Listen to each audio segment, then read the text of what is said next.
الرئيسية روندو يبكي خسارة بلاده أمام المغرب في كأس العالم بقطر شاهد النقطة. رونالدو يجهش بالبكاء بعد ودع نجم المنتخب البرتغالي كريستيانو رونالدو كأس العالم في قطر بالدموع بعد الخسارة أمام المغرب 1-0 في استاد الثمامة في دور الثمانية لمونديال قطر. وأظهرت الكاميرات دون يغادر الملعب وهو يجهش بالبكاء محاولا إخفاء وجهه ويرافقه أحد مساعديه. وسجل المنتخب المغربي إنجازا تاريخيا، وأصبح أول بلد إفريقي يصل إلى نصف نهائي مونديال كرة القدم بفوزه على البرتغال بنتيجة من 1-0 يوم السبت، ما يقضي على الأرجح على فرص كريستيانو رونالدو في الفوز بأكبر جائزة في كرة القدم في العالم.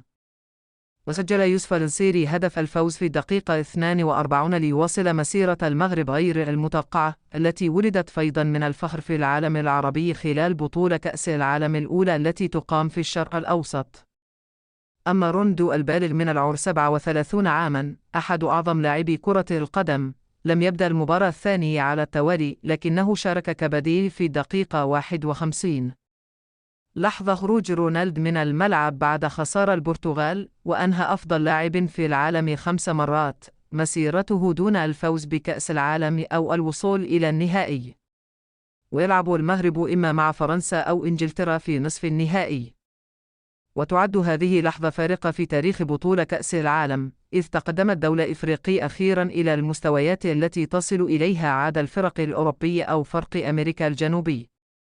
كانت الكاميرون 1990 والسنغال 2002 وغانا 2010 وصلت جميعا إلى ربع